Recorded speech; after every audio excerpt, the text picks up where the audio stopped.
How's it going, guys? Brad here, rodtrees.com. I'm going to go over a simple installation on our tri-tracks. If you've ordered our tri-tracks, you've probably seen you've received some spacers. There's several different ways to mount these tracks. In this situation, I'm going to be riveting them on. I did a video last year, and I just kind of want to recap on that for the guys that are putting tri-tracks, normal tracks, whatever on your boat, the method that I'm using for the tri-tracks.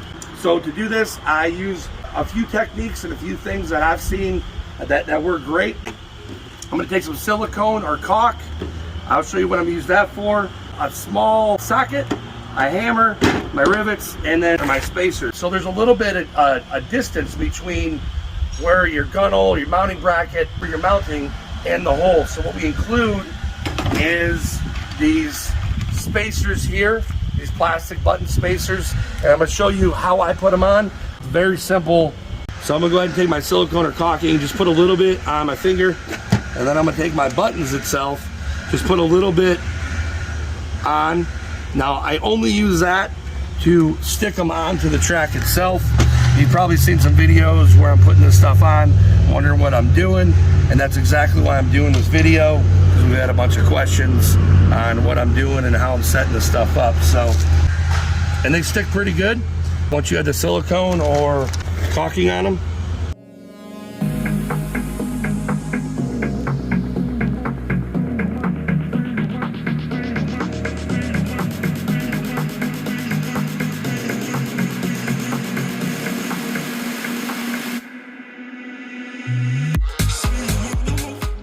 So the rivets we use on our tri-track are 1/4 by 1.25 inches.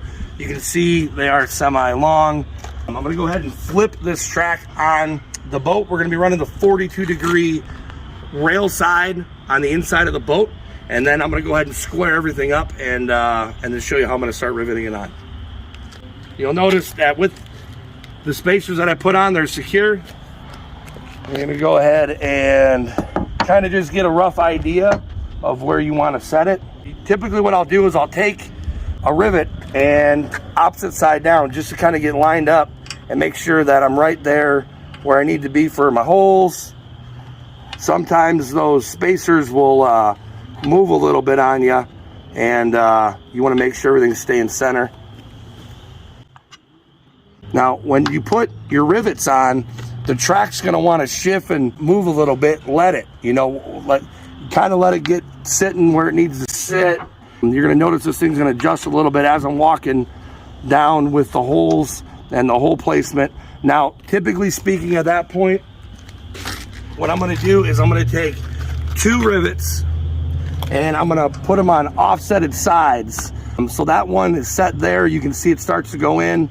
And then I'm going to take one on the back side and put one on the opposite side. That's going to line this up all together where it needs to set. Now at that point, once that's all done and I know everything's semi-straight, then I'm going to go ahead and start putting my rivets in for all the individual holes itself.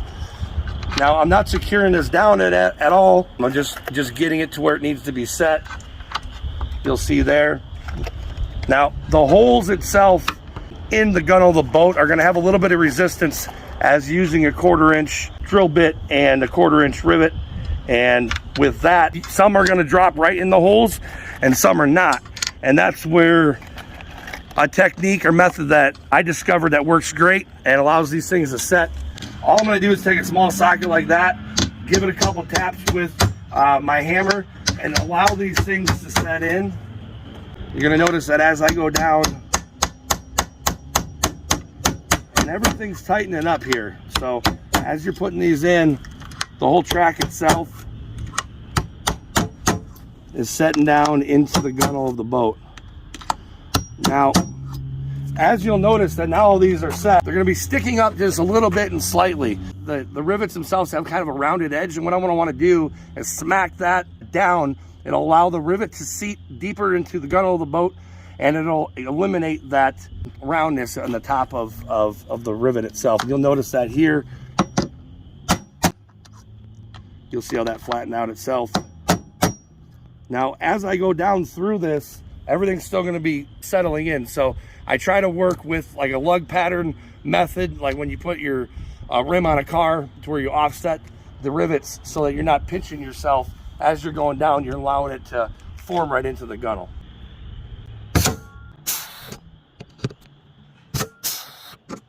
Now, as those are in, like I said, I'm going to want to go through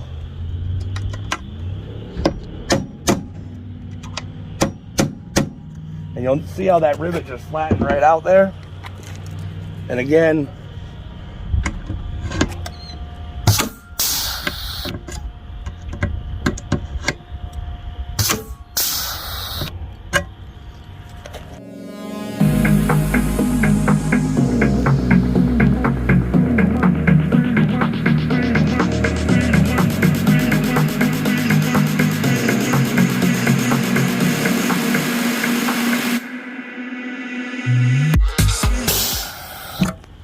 now I'm gonna go back through, clean all these up. Right now, this track that's secured to the boat.